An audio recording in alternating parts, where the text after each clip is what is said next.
Saudações cavalarianas, aqui é Glenn Madruga e você está ouvindo mais um episódio do podcast do Clube dos Generais. Levante e arrumem suas coisas, vamos de pé, de pé, de pé! O podcast feito para quem não pode ter um blindado em casa. Pensando nas táticas e nas estratégias, hoje e sempre, o professor Renato Kloss. Como é que tá, Paulo? Tudo bom, Marcos? Como é que você tá? Sossegado nesse lindo sábado de sol? Tudo tranquilo, aqui não tá sol não, né? Tá encrespado, hein? Aqui tá embaçado. Oh, coisa linda, saudade disso. O assunto de hoje é o primeiro de uma série que surgiu aí de pedidos de diversos ouvintes nossos, então a gente não vai citar nomes aqui, porque certamente a gente ia esquecer de alguém. De qualquer forma, obrigado a cada um de vocês pelas sugestões e de tempo em tempo a gente vai trazendo conteúdos nessa linha aqui para os podcasts, que realmente é um assunto interessante que a gente tem que cobrir mais, o Back to Basics clássico, né?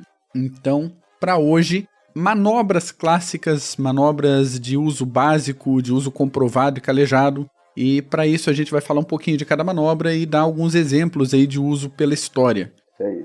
Lembrando para isso que o bom comandante é aquele que sabe se adaptar às condições de combate e que muda de tática no meio da peleia e emprega meios diferentes de acordo com a necessidade e da sua compreensão da situação. Por isso mesmo a gente vai citar aqui alguns nomes de batalhas em mais de um tipo de manobra, porque dependendo do tamanho da situação, houve essa mudança de um lado e de outro, ou um lado empregou um tipo de tática, o outro fez uma escolha de situação, então vai ter alguns nomes repetidos aí no meio e normal.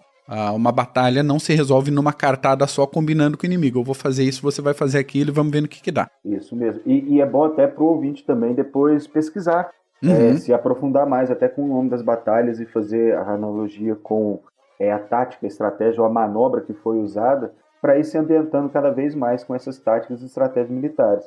É verdade. E se você que nos ouve tiver alguma demanda, alguma batalha que queira com mais ênfase, com mais vontade que a gente traga um pouco mais cedo aí no CGCast ou no PHM, manda uma mensagem pra gente em qualquer e-mail, qualquer rede social ou por e-mail, contato@clubedosgenerais.org, que a gente bota na fila. Isso aí, porque o ópio da galera aqui é bala voando. Pode falar qualquer tipo de guerra que aqui a galera mata no peito e joga pro ouvinte aí. É isso aí. Vamos pra primeira então, Paulos? Vamos. Ataque ao centro de gravidade. Isso aí a gente tem que lembrar do nosso grande rei Clausewitz, que no livro dele da guerra ele já tinha dito que a derrota e a subsequente aniquilação do inimigo ocorre sempre através do ataque ao centro de gravidade. Clausewitz, ele aborda o conceito de centro de gravidade, né, no livro dele, e ensina que esse centro pode ser o exército inimigo, pode ser uma capital, pode ser um líder, por exemplo. Será que hoje a Rússia, o centro de gravidade russo, seria Vladimir Putin? Será que se eles derrubassem Vladimir Putin, seria fácil uma mudança de regime, talvez? Pode ser, mas líderes também. Um exemplo é na guerra do Golfo, na Primeira Guerra do Golfo, que o centro de gravidade do Iraque, no caso, era Saddam Hussein. Uhum. Então, pode ser o líder também. Muita gente acha que o centro de gravidade, Mac, é quando você ataca onde o inimigo está concentrado, onde o inimigo concentra suas forças, mas não é isso. Não é onde o inimigo tem seu ponto mais forte, mas sim o inimigo onde tem o ataque, onde você vai... o ataque no centro, no network do inimigo. É no hub de informações, no hub onde tudo gira. O sistema do inimigo é isso que você tem que atacar. Por isso que varia desde uma capital até o líder ou até mesmo o exército inimigo. Vale lembrar que Clausewitz tirou das guerras napoleônicas. Então, esse funciona até hoje, apesar de muitos acadêmicos escreverem que a gente tem que esquecer um pouco do centro de gravidade, mas eu acho que não tem que esquecer, não. Tem que continuar com Clausewitz. Clássico é clássico, não é por acaso, né? Isso mesmo. Em campo de batalha, numa escala menor, né? Isso a gente falando de capitais, de líderes, a gente está numa escala mais macro, numa escala mais apertada. O funcionamento é a concentração da força de ataque principal no centro ou num ponto razoavelmente central da linha de defesa inimiga E essa concentração de força para abrir uma brecha, normalmente essa força de ataque vai abrir e vai envolver a vanguarda inimiga, e a brecha é explorada com tropas de reserva que vão avançar justamente sobre esse hub que você comentou, sobre esse ponto de organização do exército inimigo. Isso. Normalmente isso é usado quando os flancos das tropas estão protegidos por acidentes naturais. Aí a gente pode colocar montanha, um vale, um buraco, um rio independente, ou com defesas muito relevantes. A vantagem disso, primeira, desorganiza completamente a defesa inimiga. Se você abre uma brecha nessa vanguarda,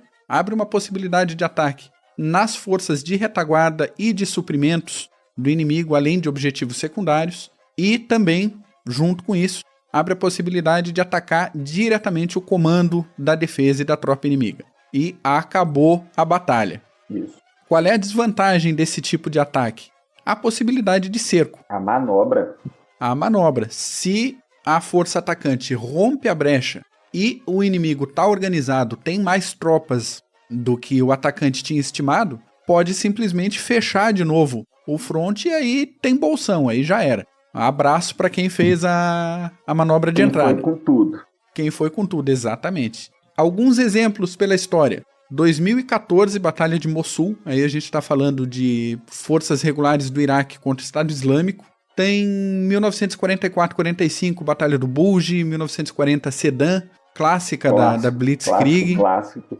1915-16 com Galípoli. 14 com Marne. 1866, Batalha de Tuiuti, Guerra da Tríplice Aliança. 1815, Waterloo. 1805, Austerlitz. 1600, Sekigahara. 1410, Greenwald. 1389, Batalha do Kosovo. E aí a gente vai embora para o passado. E aí vai ter um monte. Quer dizer, tem exemplos por toda a história militar. Tem exemplo para dar e vender. É, exatamente. É manobra, como a gente comentou, clássica, não é por acaso que é clássico. Sempre. E Mark, tem uma também que, só para dar um exemplo rápido pro ouvinte, no caso de El Alamein, na África do Norte, em 42, Montgomery atacou Rommel e ele sabia que ele identificou como centro de gravidade o exército, o Panzerarmee, o exército Panzer do Rommel, dos alemães. Então, o que ele fez? Antes de atacar, ele atacou as vias de suprimento para diminuir as forças desse grupo de exército, né? Primeiro, e depois atacou, não foi, no caso não era uma parte geográfica, ou no caso o Rommel mesmo, mas o exército alemão. Então ele atacou logo no centro de gravidade. Ele tentou primeiro enfraquecer esse exército para depois atacar de frente, mas já sabendo que esse exército estava um pouco enfraquecido. Então esse é mais um exemplo aí que o ouvinte pode fazer as analogias junto do centro de gravidade e também com esses exemplos que você falou. Então fica a dica para pesquisa aí. Próximo exemplo, próxima manobra, flanqueamento simples. Essa também é clássica. Clássica porque geralmente o poder ofensivo de uma força está concentrado na frente. Então é mais do que normal e racional você contornar essa frente e atacar, concentrar suas forças para atacar o flanco do inimigo. Então, outro também que nós temos vários, e isso é clássico da história, não só da estratégia e da história das operações militares.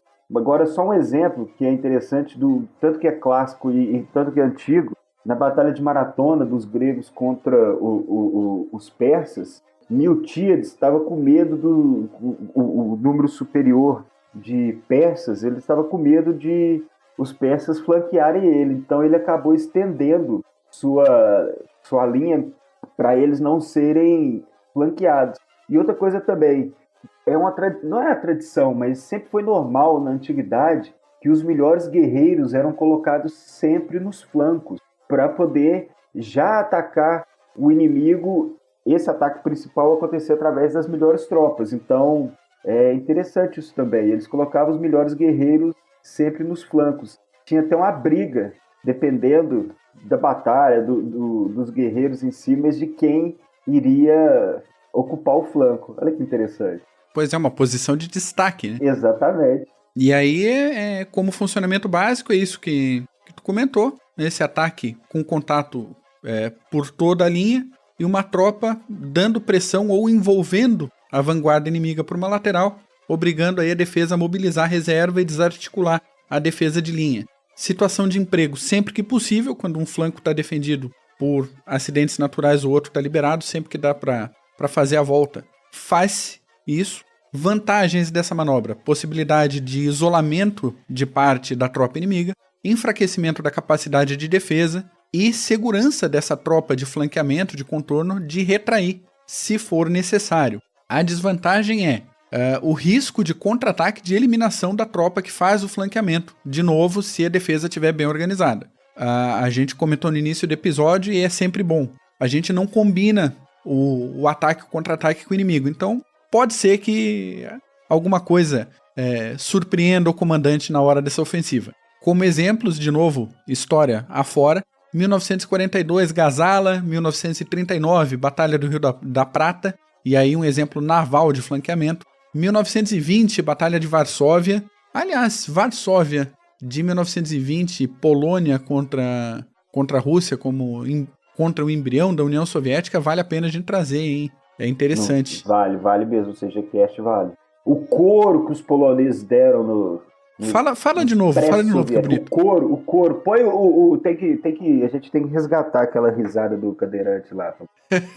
Verdade. Coloca aí. E para trás, 1914, Marne; 1905, Mukden; de novo, Waterloo em 1815, Austerlitz 1805, mais para trás, Arsuf 1191, Pydna 168 AC e até Kadesh no ano de 1285 AC também teve operação de flanqueamento simples.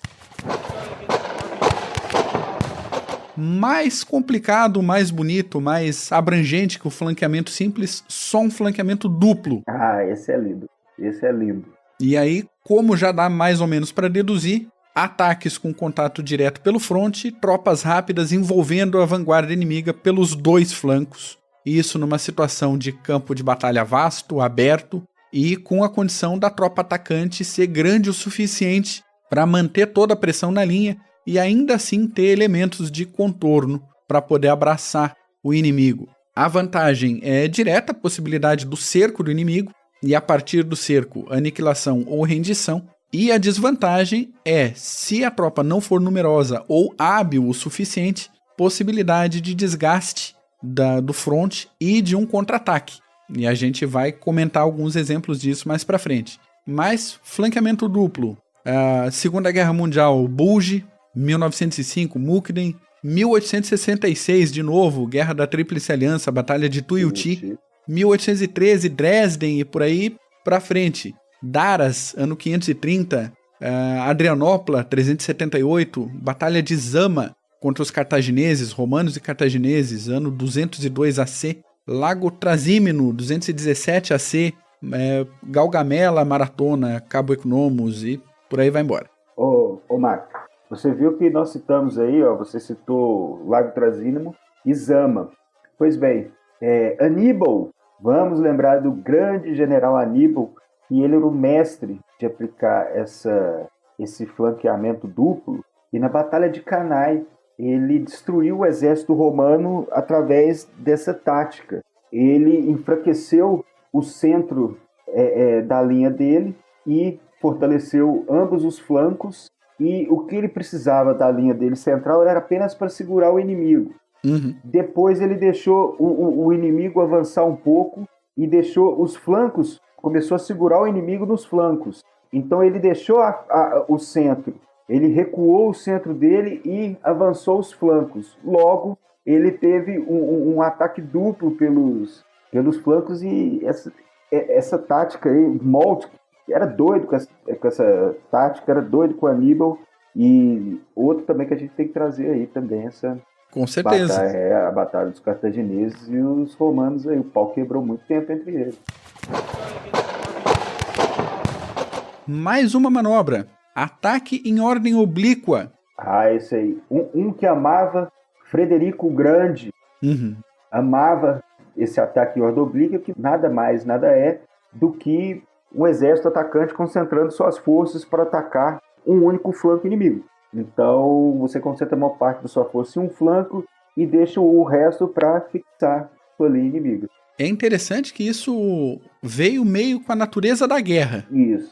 Sempre que não tinha condição, isso era praticamente uma constante na antiguidade, você, em vez de reforçar os 2 flancos, reforçava um e deixava o resto da linha mais ou menos uniforme. O que gerava, no decorrer da batalha, uma coisa interessante, que é o giro do campo de batalha quando a batalha era longa. Então, tem estudos até bem recentes sobre essa movimentação da batalha, normalmente em sentido anti-horário, se não me falha a memória. Se eu errei, amigo ouvinte, me corrija aí. Mas, normalmente, o flanco direito era reforçado e acabava fazendo esse giro anti-horário em campo de batalha, uma coisa bem, bem interessante. Como funciona? Já comentamos. Situação: quando a inteligência ou a experiência percebiam um flanco mais fraco do inimigo, ou pela prática, pela cultura de guerra dos povos envolvidos, hein? Também bem comum, principalmente na antiguidade. As vantagens disso são a concentração da força do ataque, a aniquilação rápida de parte da vanguarda inimiga,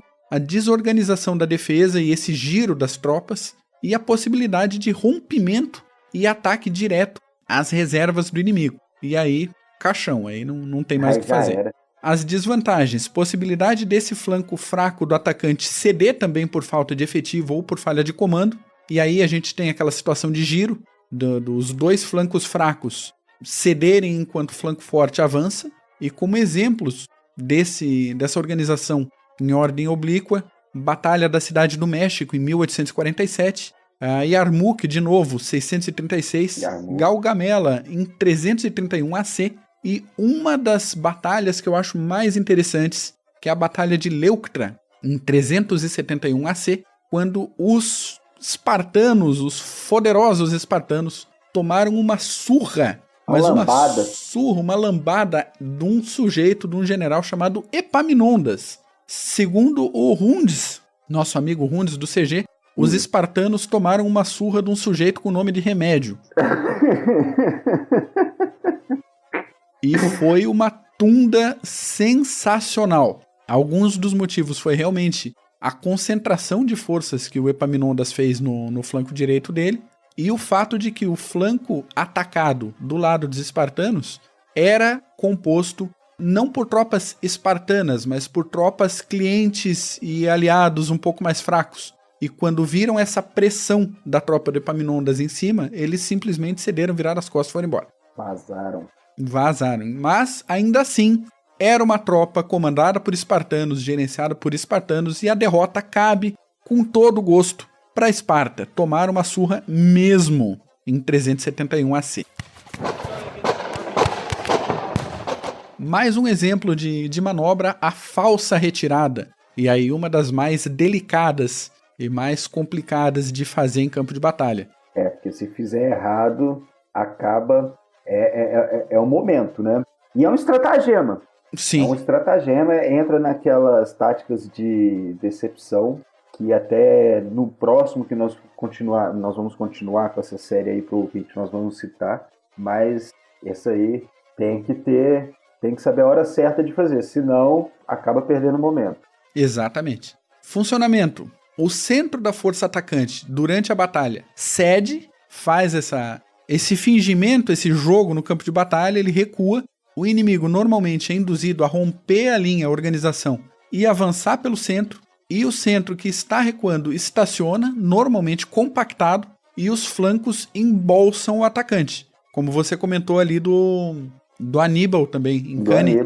Foi bem isso aí, recuou, compactou, parou, e o flanco abraçou os romanos. E um abraço, já estava dentro do funil, não tem mais o que fazer. Aí já era, agora é só ir fechando.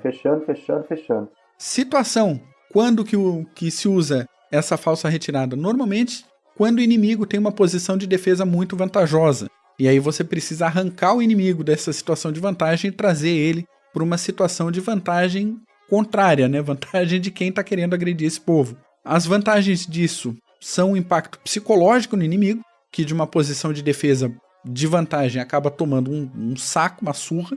Por quê? Porque o inimigo é atacado por 3 lados. A defesa que estava organizada se transforma numa força de ataque e, de repente, tromba com uma parede compactada e os dois flancos abraçando. Não tem muito o que fazer. Que coisa linda, né? É lindo isso. Esse é um lindo tipo de isso, manobra porra. muito, muito interessante. As desvantagens, como você já puxou, se a disciplina da tropa e se o moral dos combatentes não estiverem muito em dia, se o comandante não tiver muito controle do que está acontecendo ali, uma retirada falsa pode facilmente virar uma retirada verdadeira e o povo vai correr pro mato. E daí não tem o que fazer. Tem que ter todo mundo nas rédeas, senão... Exato. Senão vai pro vinagre mesmo. Isso. Exemplos de falsa retirada pela história. Sakion, 1592, Greenwald, 1410, Hastings, 1066, e aí na Antiguidade, 46 AC em Ruspina, 218 AC em Trébia e 342 AC em Malin. Boa. Vê que para todos os exemplos a gente tem, para todas as manobras a gente tem exemplos contemporâneos, modernos, medievais e antigos. Então, manobras clássicas de todas as épocas. Para todo gosto. Para todo gosto. Próximo tipo de situação, contra-ataque. Esse é bom. Esse é talvez um dos mais simples. Uma força atacante é reduzida por baixas, fica exausta, munição acaba. Qual que é o normal a fazer? Você contra-atacar para derrubar esse atacante. Se o esforço for sustentado, é possível empurrar um atacante de volta ao ponto de partida, dependendo da situação. Maquiavel, ele cita que o contra-ataque, a oportunidade de contra-ataque surgia da negligência de um inimigo que, depois da vitória, com frequência se torna descuidado e lhe dá a chance de derrotá-lo. Então, você também precisa ter um olho muito esperto para você perceber o timing da batalha e ver quando o seu oponente está dobrando, né? Quando você está vendo que ele já está envergando ali, então você já vai para o contra-ataque. E vale lembrar mesmo que Clausewitz já falava que o ataque sempre vai perdendo força. Então, você tem que aproveitar isso para contra-atacar e tentar subjugar seu inimigo no momento de fraqueza dele. E, de novo, tem que estar tudo muito bem organizado. A situação de emprego, normalmente, quando a posição do atacante, isso é situação ideal, né? Quando a situação do atacante também é favorável para uma defesa segura, porque se não der certo o ataque, você tem que retrair para um lugar organizado que dê essa vantagem para ti. As vantagens: gerenciamento de recursos humanos e de materiais, quem está na defesa está na vantagem, e a possibilidade de um combate decisivo. Se o atacante desgasta demais, você acaba com ele ali nessa situação. As desvantagens: se a operação de defesa for muito passiva, pode resultar num cerco de médio e longo prazo, ou dar a chance de um ataque bem sucedido, porque no fim das contas você está esperando, está deixando o atacante se desgastar e está guardando suas reservas. Outra possível desvantagem: o inimigo pode escolher não atacar, e você que de repente tinha a possibilidade de fazer um ataque e opta por segurar a defesa contando com o contra-ataque, essa espera pode resultar no inimigo recebendo reforços, organizando a própria defesa, recebendo mais recursos e te ferrando. Aquela situação de repente, numa dessa, você acaba dando a chance do inimigo ficar muito mais forte. Isso. Exemplos disso pela história: Varsóvia, 1920, Waterloo, 1815, Poltava, 1709, Panipat, 1526, Hastings, 1066, Cerco de Damasco, ano 634, Alésia, ano 52 AC, e Gaugamela, 331 AC. Novamente, exemplos é o que não faltam. Isso. Mais uma manobra, ataque indireto. Esse ataque indireto é interessante porque, não sei, mas eu acho que para quem gosta de ficar devorando estratégia, pode achar que os livros de estratégia, os autores, pode achar que foi o Liddell que trouxe o ataque indireto, que ele falava que ao longo dos tempos os resultados efetivos na guerra raramente foram alcançados, a menos que a abordagem tenha sido tão indireta que garanta a falta de insatisfação do oponente para enfrentá-la. Na estratégia, o caminho mais longo é geralmente o caminho mais curto para casa. Então... Bonita frase. Muita gente pode ter achado que esse ataque indireto veio com o Liddell, mas não, Sun Tzu já citava o ataque indireto. Em todas as lutas, o método direto pode ser usado para ingressar na batalha, mas métodos indiretos serão necessários para garantir a vitória. Na batalha não existem mais de 2 métodos de ataque: o direto e indireto. A combinação dá origem a uma série interminável de manobras. A direção direta e a indireta se sucedem. Então elas são juntas. Você não pode separar. No mesmo tempo que você ingressa na batalha, ou como nós citamos hoje, que você ingressa, você prende o inimigo, a indireta você ataca ele por outro ponto. Então, outra tática que, em termos de operações militares, sempre ocorreu também. E agora, se Sun Tzu, até mesmo Sun Tzu cita, porque é algo muito antigo também. Sim, sem dúvida nenhuma. E é aquele negócio, não contar, sempre que possível, não botar todos os ovos numa cesta só. Né? Então, se tem como fazer essa operação de deixar o fronte principal ocupado e ter uma operação indireta para concluir a batalha, a situação, tanto melhor. Situação de emprego sempre que possível, e desde que os meios materiais e humanos permitam. As vantagens é desorganizar a defesa do inimigo, possibilidade de rompimento de linha de comunicação de comando e de suprimentos, possibilidade de cerco e aniquilação ou rendição da tropa de defesa. As desvantagens são poucas, dada essa possibilidade infinita já citada de manobra e de adaptação do atacante, e alguma desvantagem possível, baixas esperadas nessa área de ataques secundários. Acontece, estamos em guerra, né? Haverá baixas. Exemplos disso pela história: Mossul, 2014, Operação Crusader, 1941, Poltava, 1709, Nagashino, 1575 e Yarmouk, no ano 636. Vê que Yarmouk foi uma batalha tão complexa que a gente está citando ela quase todas as manobras que a gente trouxe hoje.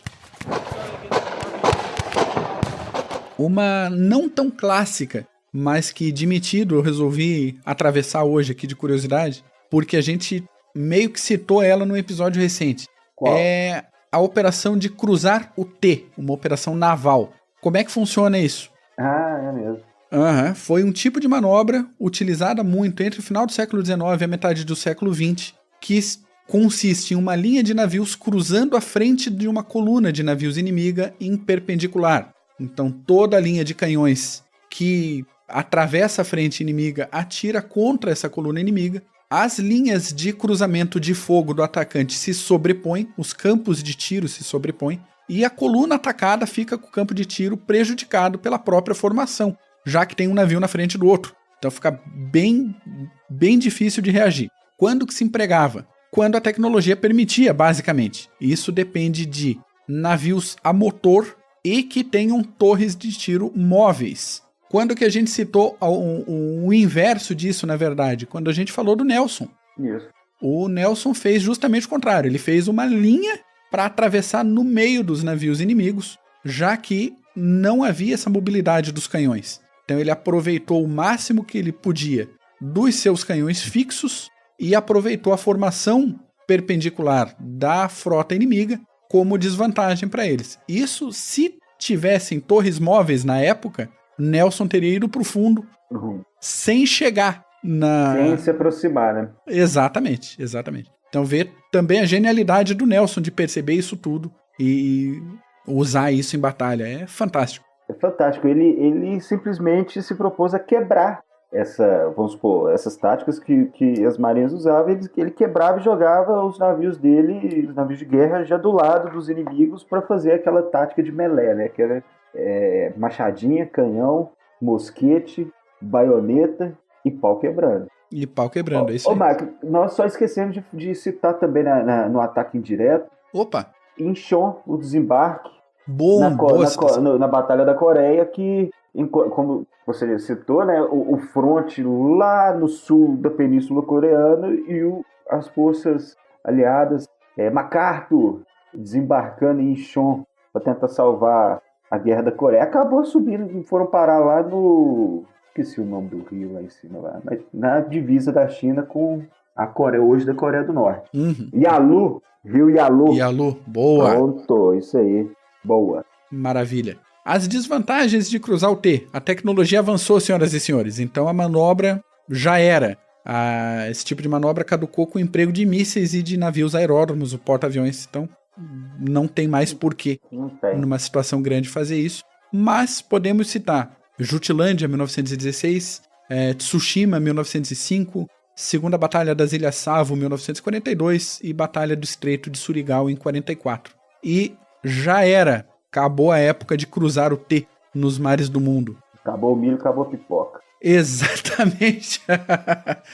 Dom Paulo, para um primeiro episódio, acho que tá bom, né? Tá bom. Mas vamos continuar, que tá muito boa. Essa série tá muito boa. Isso aí. E vamos pegar outros elementos aí de base da militaria, de manobra, de organização, e de pouco em pouco a gente vem trazendo aqui pro PHM, pro CGCast, dependendo da situação. Isso. É isso por hoje, então, senhoras e senhores, meu caro ouvinte, muito obrigado. Paulos, brigadão. Um abraço, Marcos. Valeu. Pessoal aí, pode acompanhar as atividades do Clube de Generais nas redes sociais. Se você gostou desse episódio, por favor, compartilha com mais uma pessoa que você acha que pode gostar também. E até semana que vem. Falou!